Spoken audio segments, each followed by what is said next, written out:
So part 2 continue here. Winter.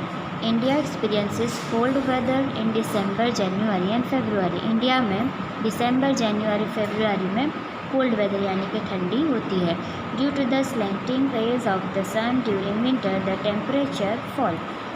Slanting lines means टेढ़ी किरणें होने की वजह से, सूरज की टेढ़ी किरणें पड़ने की वजह से विंटर होता है और विंटर में टेम्परेचर फॉल यानी कि टेम्परेचर डाउन हो जाता है यानी कि ठंडी रहती है. Places in northern and north eastern India like Shimla and Darjeeling experience extremely cold temperature. तो ऊपर की दिशा में नॉर्थ ईस्टर्न साइड में जो है शिमला और दार्जिलिंग जैसी प्लेसेस पे बहुत ज़्यादा कातरी ठंडी होती है. Many a times the temperature falls below 5 degree celsius which results in snowfall at times. कभी कभी 5 डिग्री या उससे भी कम हो जाने की वजह से स्नोफॉल यानी कि बारिश भी होती है, बर्फ़ की बारिश. It is not very cold in southern India as it is comparatively nearer to the equator.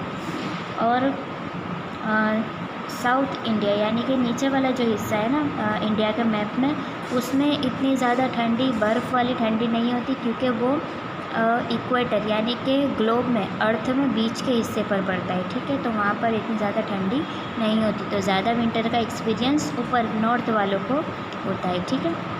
Now second season summer. India experiences the summer season between March and May. मार्च और मई के बीच इंडिया में समर गर्मी रहती है due to the direct rays of the sun falling on places near the tropic of cancer.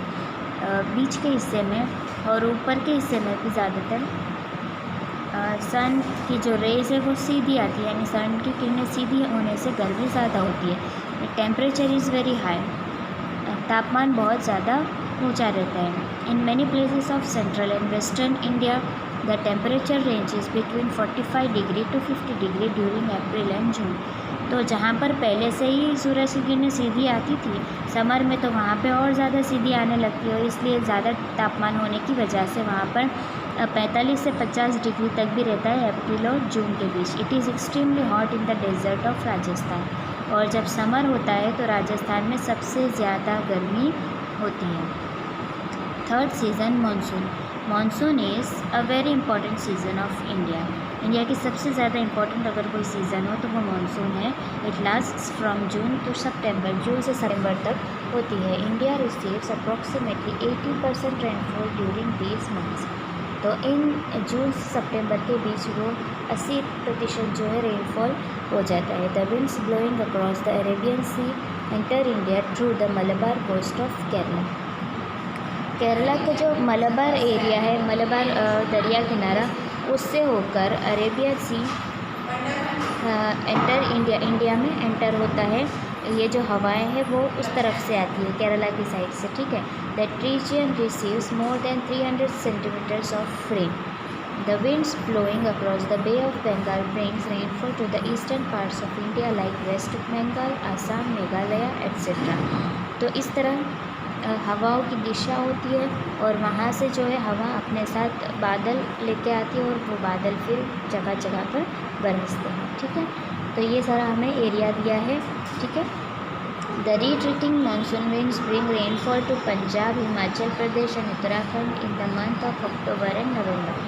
तो फिर बाद में जो है सितंबर के बाद का जो है रिट्रीटिंग मानसून वापस जो आता है, बारिश ठीक है ना, एक बार चला जाता है, बहुत सारा बरस के फिर पता है ना वापस आता है, वो वाला जो है पंजाब, हिमाचल प्रदेश और उत्तराखंड में अक्टूबर और नवंबर में पड़ता है. ठीक है. So here are 3 seasons over and whatever we use in this seasons you know very well. Okay. Winter में जो है हम स्वेटर और ये सारा सब जो है इस्तेमाल करते हैं और हवा से दूर रहते हैं. फिर समर में हम आइसक्रीम और ये सब का सहारा लेते हैं. ठीक है. और मानसून में हम umbrella, rain coats and this all the things we uses due to the season. तो सीज़न के हिसाब से जो है इकोनॉमी पे भी बहुत सारा फ़र्क पड़ता है. ठीक है. बाज़ार में सीज़न के हिसाब से भी चीज़ें, खाना पीना ये सब मिलने लगता है. Okay. So here seasons over.